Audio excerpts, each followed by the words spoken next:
여러분 안녕하세요. 여행을 통해서 얻은 행복을 여러분께 전달하는 여행복 전도사 돌청아제입니다.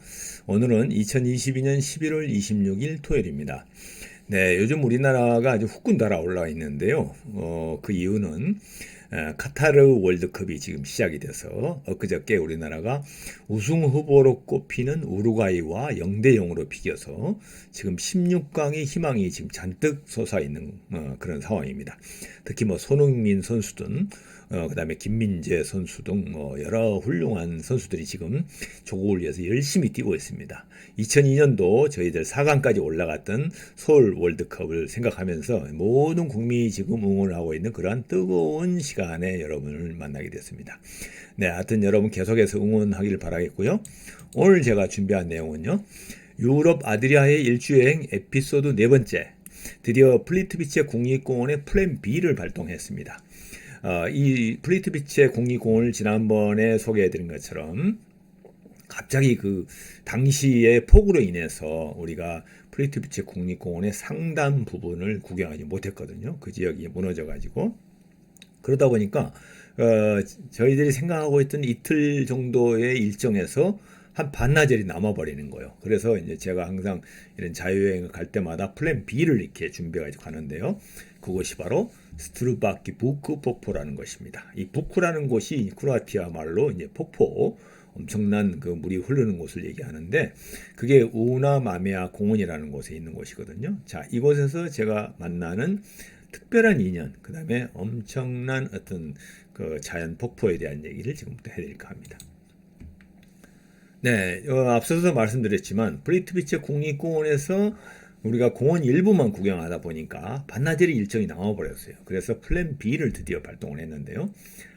이거는 제가 가기 전부터 사실은 준비했던 곳입니다. 플리트비체 국립공원을 넉넉하게 시간을 잡았었는데 거기에다 이제 폭우로 인해서 일부 부분을 못 보다 보니까 시간이 너무 많이 남았어요. 그래서 저희들이 이제 플랜 B를 발동해서 가는데요. 자, 어떤 일이 있었을까요?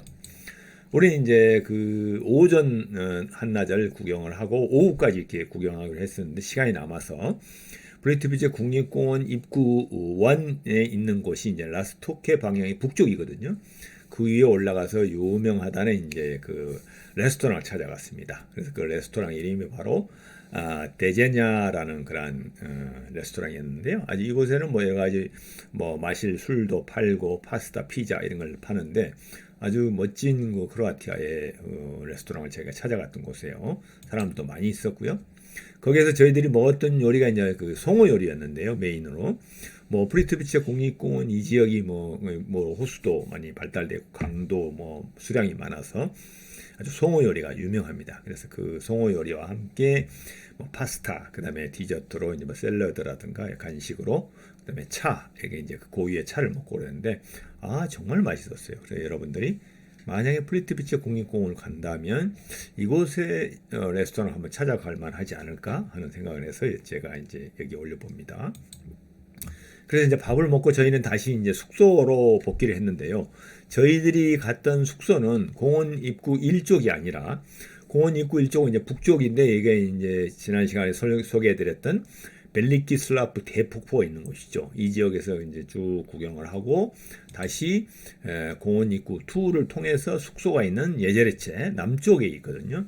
이쪽에 이제 라다 게스트하우스라는 좋은 이렇게 숙소를 저희들이 정했는데요. 이렇게 전원주택으로 된 그런 숙소였습니다. 그래서 통상 이 프리트비체 국립공원을 찾는 분들은 이 호텔 예제르라는 공원 입구 2에 있는 곳에 이제 괜찮은 호텔이 있는데 여기에는 사실 예약하기도 힘들고요. 좀 비싼 편입니다. 그래서 이 공원 입구 2 밑으로 내려오면 예제르트 지역이 있는데 이 지역이 여러 가지 펜션이나 에어비앤비 또 게스트하우스 등이 많이 있기 때문에 이 지역에 이제 대부분 관광객들이 몰리는 그런 지역이죠. 그래서 여기에 저희들이 이제 숙소를 정했는데요. 정말 멋진 전원주택이 있어요. 정원도 굉장히 널찍하고요. 넓은 대지에 이렇게 그 나무로 지어진 아주 쾌적한 그런 전원주택이었는데 우리는 정말 흡족했던 것 같습니다. 뭐 주변을 이렇게 아무리 둘러봐도 우리 숙소만큼 좋은 곳이 없었어요. 그래서 정말 제일로 좋은 것 같은 느낌이 들었는데 이게 정원에 이렇게 그 벤치를 이렇게 깔아놓고 뭐 이렇게 시간도 보낼 수 있고 그다음 밤에는 이제 별도 볼 수 있고 아주 정말 멋진 곳이었습니다. 또 여기 가니까 또 이 우리를 환영하는 새소리가 들렸는데요. 한번 들어보시죠.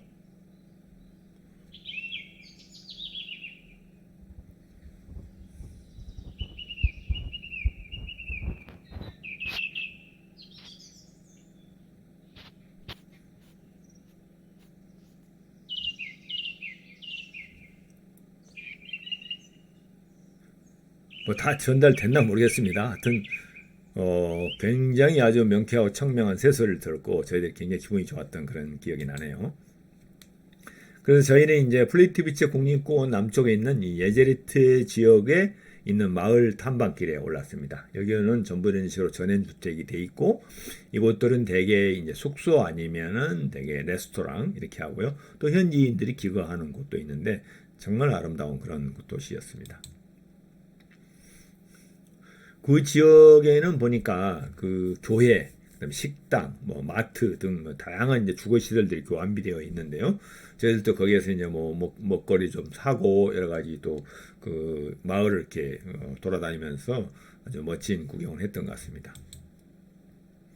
그리고 드디어 이제 플랜 B를 시행하기 위해서 어디냐면은 바로 우나마메아 공원을 향해서 저희들이 출발했는데요. 우나마메아 공원은 이제 프리티비체 국립공원에서 숙소인 예제르체를 지나서 남쪽으로 쭉 약 1시간 24분 정도, 그래서 78km 정도 떨어져 있는 곳인데요. 이곳에 이제 있는 그 폭포를 향해서 저희들이 갔습니다. 그래서 이 지역은 인접 나라인 보스니아 헤르체고비나하고 크로아티아 간의 국경선이 있는 지역이에요. 이런 아주 대형 폭포 지역이었는데요. 옛날부터 어떤 민족 간에 이렇게 좀 여러 가지 분쟁이 많았던 두 나라가 아니다 보니까 이 지역까지 가는 데에는 뭐 국경 검문소도 좀 있었고요. 여러 가지로 신분증 확인도 하는 곳이 있었는데 이 두 국경선 사이에 이런 큰 강이 흐르는데 그 강에 이제 엄청난 폭포가 있었던 것입니다. 이게 저희들이 이제 그 프리츠비체 국립공원에서 우나마메아 공원으로 가는 도로인데요. 정말 한적하고 집도 거의 없는 그런 시골길 이렇게 한적하게 달려있습니다. 이거는 좀 더 이제 그 안길로 들어와서 수도길을 이렇게 향하고 있는데요. 거의 1시간 20분 이상 이렇게 달리면서 겨우 뭐 차량 한두 대 정도 만날 정도로 아주 인적이 드문 한적한 길이었어요. 그래서 이제 저희가 이제 그 스트르바키 부크 폭포 초기 진입로에 이렇게 다다랐더니 이제 이런 표지판이 있었어요. 스트르바키 부크로 가는 방향 표지와 그다음에 이곳에는 사슴이 출현한다는 동물을 주의하는 로드길을 조심하라는 표지판 정도 있고요. 뭐 아무것도 보이지 않는 그런 숲속길로 향해서 갔습니다. 이게 이제 마지막 최종 진입로에 들어가는 길인데 이건 뭐 2차선 도로도 아니고 그냥 마을길에 포장을 해놓은 그런 시골길을 이제 저희들은 계속 한 30분 정도 들어갔던 것 같은데요. 정말 인적이 드문 곳인데 과연 이곳에 무슨 폭포가 있을까 하는 이제 그런 의구심도 들고 살짝 좀 그 두려움도 있고 이렇게 해서 갔는데 드디어 이제 이곳이 바로 스트르바키 폭포가 있는 우나마메아 공원에 도착을 했습니다. 이 강물이 너무 맑아서 반대편에 있는 뭐 오두막집이나 산이 그대로 물길에 투영이 되는데요. 이 지역은 이 강 건너 쪽은 바로 앞서 말씀드린 대로 보스니아 헤르체고비나 영토 지역입니다. 그래서 이 나라의 국경선이 바로 이 강이 되는 거죠. 그리고 이제 이쪽에는 크로아티아 쪽에는 뭐 이름 모를 자동차 한 대가 있었는데 이렇게 자갈길이 깔려 있는, 그래서 여기에도 사람이 있구나 하는 걸 이제 인기척을 저희들이 느낄 수가 있었는데요. 너무 정말 조용하고 그 고즈넉한 그런 곳이었어요. 네, 그래서 이제 자갈길 따라서 조금 아래로 내려가니까 이제 강줄기가 바뀌면서 이 폭포가 있다는 조짐이 보였어요. 이렇게 밑으로 이제 물이 이렇게 떨어지면서 거기에 물안개가 살짝 생기는 이런 지역으로 갔는데요. 정말 이게 갑자기 이제 강줄기가 급류로 변하고 엄청난 수량을 이제 하류로 흘려보내는 대형 폭포가 이렇게 나타났습니다. 뭐 이런 거 있을 줄 저는 정말 상상을 못했는데요. 이 반대편에는 이미 이제 보스니아 헤르체고비나 지역에서는 이미 이거를 잘 관리를 해서 국립공원으로 이렇게 관리를 하고 있었습니다. 이게 이제 스트르바키 북구 상단부인데요. 이렇게 대형 폭포가 있을지 정말 우리는 상상을 하지 못했던 곳인데요. 한번 그 물살을 한번 맛보실까요?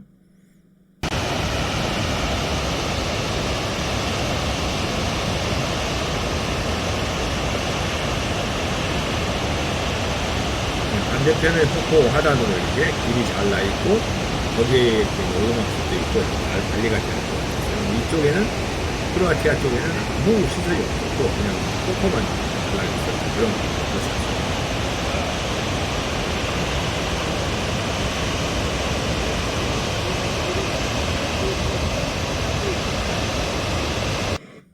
이런 폭포가 있을 건 정말 상상을 못 했는데요. 거기에 이제 폭포 현장 관리소에 들어갔는데 여러 가지 뭐 작업 도구가 있고 그곳에 이제 이분이 계시는데 저희들을 맞이하면서 우리를 이제 한국인이냐고 물어보더라고요. 우리 행색이 한국인으로 표가 났나요? 아무튼 깜짝 놀래가지고 만나게 됐는데 이분 이름이 이제 삼성 스마트폰을 이렇게 보여주면서 자기 이름은 지덴코 마테시치라고 이렇게 말씀을 했어요. 근데 크로아티아 말이 잘 아직도 발음이 잘 안 되는데 지덴코 마테시치 이렇게 해서 자기를 소개를 했습니다.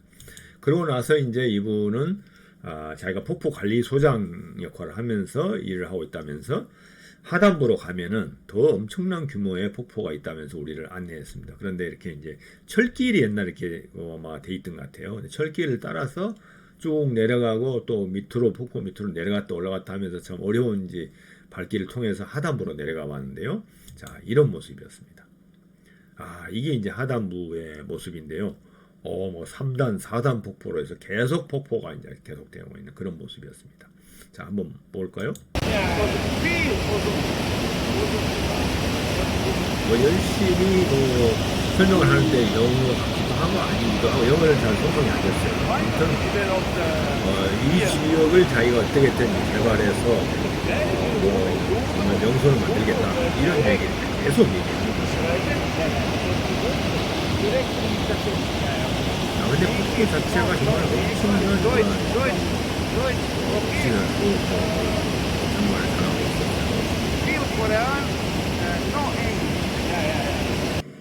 네.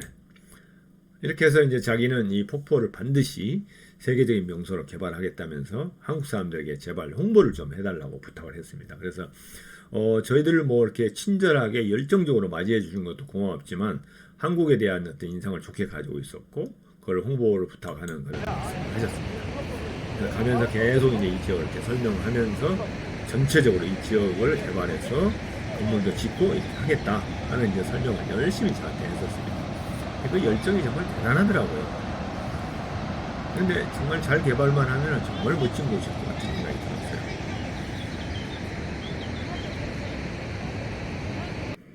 네. 그래서 정말 이 반대편의 나라인 보스니아 헤르체고비나처럼 국립공원으로 이렇게 만드는 것이 자신의 꿈이라고 이렇게 설명을 하는데 정말 언젠가는 그렇게 돼야 될 것처럼 그런 좋은 그 자연 경관이었고요.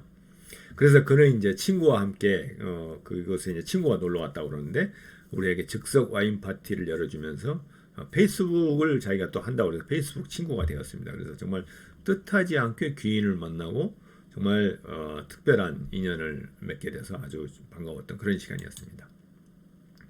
그래서 나는 지금도 그와 친구로 소통하면서 그의 꿈이 꼭 이루어지기를 지금도 기도하고 있습니다. 그런데 나중에 돌아와서 확인을 해보니까 그는 바로 사실상 이 폭포의 소유주이자 관리소장이었던 겁니다. 그래서 나한테는 자기가 오너란 얘기는 안 하면서 관리하고 총 여기를 개발하는 사람이겠다만 했는데 알고 보니까 이분이 소유주였던 것입니다. 그래서 그와 지금도 이제 우정을 쌓고 있고요. 그리고 이제 이게 바로 그 우나마메아 공원의 페이스북 홈페이지입니다. 그래서 여러분들 크로아티아를 사랑하는 유튜버 여러분들 또는 패친 여러분 우나마메아 공원을 꼭 응원해 주시기 바라겠습니다. 이곳이 언젠가는 크로아티아의 국립공원으로 잘 개발되기를 지금도 기도하겠습니다. 네, 이렇게 해서 이제 간단하게나마 크로아티아의 유명한 프리티비체 국립공원에서 갑자기 일정이 변경되면서 플랜 B로 우리가 찾아갔던 스트루바키 부쿠 폭포에 대한 여러 가지 얘기와 또 그 아주 정말 특별한 인연에 대한 설명을 했고요. 항상 자유여행을 하다 보면 이런 일이 비일비재해요. 오히려 원래 계획에서 벗어난 플랜 B를 했을 때 더 훨씬 더 아름다운 추억을 갖게 되는 것 같습니다. 네, 이제 다음 시간에는요. 아드리아의 일주여행 에피소드 5번째로 크로아티아의 콜로세움이 있다는 거 여러분 기억하세요? 뭐 콜로세움을 똑같은 곳은 아니지만 보시는 바와 같이 크로아티아 풀라에도 이러한 그 로마 제국 시대에 똑같은 원형 극장이 이렇게 있다는 것을 여러분에게 소개해드리고 있습니다. 그래서 다음 시간에 기대해 주시고요. 다음 시간에는 여러분들 크로아티아의 콜로세움인 풀라 아레나에서 여러분을 뵙도록 하겠습니다. 네, 여러분 지금까지 시청해주셔서 대단히 감사하고요. 다음 시간에 뵙겠습니다. 안녕히 계세요.